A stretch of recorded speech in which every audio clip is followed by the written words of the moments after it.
बच्चों इस डेरिवेशन के अंदर हमारे पास सेमी फाइनाइट वायर है, ठीक है। तो इस सेमी फाइनाइट वायर पर जैसे यहाँ पर ये पॉइंट है हमारे ऑब्जर्वेशन का और यहाँ पर एक पॉइंट हमने लेट कर लिया है, ठीक है। तो इस पॉइंट की वजह से इलेक्ट्रिक फील्ड इस साइड आती है डी, राइट। तो अभी मैं फिलहाल इसे ई ले लेता हूँ। तो बच्चों एक कंपोनेंट आता है इसका ई परपेंडिकुलर और एक कंपोनेंट आता है ई पैरेलल, राइट। इस तरीके से ये पैरेलल कंपोनेंट आ जाता है ई पैरेलल। तो अब हम करने क्या वाले हैं, एक बार लिखते हैं कि ई परपेंडिकुलर कितना आ रहा था, तो आ रहा था k lambda upon r sine theta one plus sine theta two, और ई पैरेलल कंपोनेंट आ रहा था k lambda upon r cos theta one minus cos theta two, ठीक है।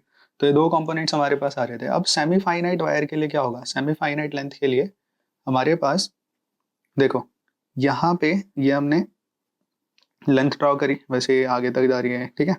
तो यहाँ पे हमने लेंथ ड्रॉ करी जो आगे तक जा रही है। तो बच्चों एक जो एंगल होगा वो यहीं से बनेगा, इसी लाइन से बनेगा। तो जो थीटा वन है हमारे पास वो 0 डिग्री हो गया, और एक जो दूसरा एंगल होगा हमारे पास वो आगे जा रहा होगा, राइट। तो वो आगे कहाँ जाएगा, वो आगे जाएगा इन्फिनिटी पे। So this will become two parallel lines, okay. तो अगर ये दो पैरेलल लाइन हो जाएगी तो जो थीटा टू है हमारे पास वो कितना आ जाएगा, 90 डिग्री आ जाएगा, ठीक है। देखो वैसे ऐसे होता है, ऐसे एक लाइन है हमारे पास, यहाँ पे एक पॉइंट ऑफ ऑब्जर्वेशन है। तो एक एंगल ऐसे बन रहा होता है थीटा वन, और एक एंगल ऐसे बन रहा होता है थीटा टू। आप कैसे भी ले सकते हो, अगर आपका आंसर नेगेटिव आ रहा है मॉडुलस लगा दो, ठीक है। हो सकता है मैंने प्रीवियस डेरिवेशन के अंदर से थीटा वन और से थीटा टू लिया हो, सो इट डजंट मैटर, ठीक है, डोंट वरी अबाउट दिस। तो यहाँ पे ये थीटा टू या theta one whatever way you want to write it, so look at this. अब ये वाली वायर को तो मैं इरेज कर देता हूँ, अब यहाँ तक तो वायर है ही नहीं है, सेमी फाइनाइट है। तो अब ये जो थीटा जो एंगल था अगेन बिफोर इरेजिंग दिस, अभी हमारे पास ये थीटा टू एंगल आ रहा था, जैसे मैंने इसे इरेज करा तो अभी थीटा टू एंगल कितना हो गया, यही लाइन हो गई थीटा टू एंगल, तो ये 0 डिग्री हो गया, ठीक है, क्योंकि मैंने यहाँ थीटा वन लिया हुआ है, ठीक है। और इसी तरीके से ये वाला जो एंगल है ये आगे लाइन इन्फिनिटी पे जाके मीट करेंगे तो दोनों पैरेलल लाइन बन जाएंगे। So this angle will become 90 degree, ठीक है। तो इस तरीके से हमारे पास ये रिजल्ट आ गया, ठीक है। तो अब यहाँ पे इसको सॉल्व कर लेते हैं, तो हटा देता हूँ ये सारा कुछ मैं, ओके। तो अब हमारे पास बच्चों क्या आ गया, हमारे पास आ गया theta one is equal to 90 degree and theta two is equal to 0 degree, या theta one is 0 degree and theta two is 90 degree, ठीक है। तो जैसे ही हम यहाँ पे पुट करेंगे तो ई परपेंडिकुलर हमारे पास कितना आ जाएगा k lambda upon r sine 0 plus sine 90, तो साइन 0 होता है 0 और साइन 90 1 होता है। तो ई पैरेलल हमारे पास कितना आ गया, it will be equal to k lambda upon r, ठीक है। 0 प्लस 1 इज 1 अगेन।